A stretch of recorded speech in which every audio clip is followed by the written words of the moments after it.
রাহিম আমরা আজকে Hitachi inverter এটা একটা হিটাসি ইনভার্টার আর এটা হচ্ছে আমাদের রিটার মেশিং এর হচ্ছে G33 এটা হচ্ছে মেন ইনভার্টার হচ্ছে E1 ইনভার্টার। এই ইনভার্টারকে আমরা হিটাসি ইনভার্টারের মানে এক্সচেঞ্জিং সিস্টেম যে কি প্রোগ্রামটা করা যায় পরিবর্তে মানে কেবির পরিবর্তে হিটাসি বড় 55 কিলোর মোটর কেমনে চালানো যায় তার একটা আমরা প্রোগ্রাম এখানে করেছি।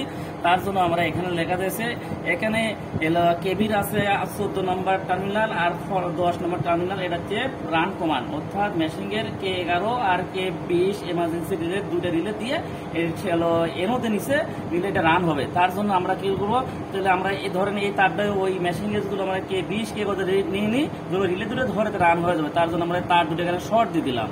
দেখেন শর্ট দিলে বোঝা যাচ্ছে যে এখানে রান কমান্ড হয়ে গেছে যে এই রান কমাইছে, কিন্তু এই কাজটুকু আমরা কনভার্ট করে নিলাম রান হয়ে গেছে। কিন্তু ওই যে এখন বাকিটা আছে রেফারেন্স পিএলসি একটা রেফারেন্স হোল দিয়ে আমাদের এই মেশিনটাকে চালা রাখে। তার জন্য মেশিন কেবি ইনভার্টারের 18 নম্বর আর 17 নম্বর প্লাস 18 নম্বর মাইনাস, সেটার জন্য আমরা কি করেছি এই ব্যাটারি মাইনাস পয়েন্ট হিটাসির এই পয়েন্টে লাগাচ্ছি, এই যে এই পয়েন্টে লাগাচ্ছে অর্থাৎ 18 লাগাচ্ছি। আর ব্যাটারির প্লাস 16 হিটার কেভির 17 আর হিটাসির জিরো লাগা দিছি দিলে এখন রেফারেন্স উল্টি রেফারেন্স তো পিএলসি না, এই জন্য আমার পিএলসির পরিপক্ক হিসেবে আমি ব্যাটারি 3.7 ভোল্টের একটা লিথিয়াম ব্যাটারি ইউজ করছি। এখন দেখেন এই ব্যাটারি দুটো আমরা সুইচিং যদি শর্ট হয় তো রান হয়ে যাবে, অর্থাৎ এই দেখেন রান হয়ে গেল।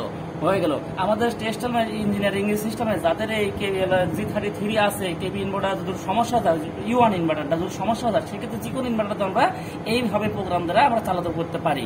এই সেম কিছু প্রোগ্রাম আছে দিয়ে এইভাবে এই সেম সিস্টেম করে চালাতে পারি। এই জন্য আমার পিএলসি না দিকে আমি শিওর হওয়ার জন্য ব্যাটারি চালালাম। আল্লাহ হাফেজ। আমার চ্যানেলটা যদি আপনাদের ভালো লাগে সাবস্ক্রাইব করবেন প্লিজ। আল্লাহ হাফেজ। আল্লাহ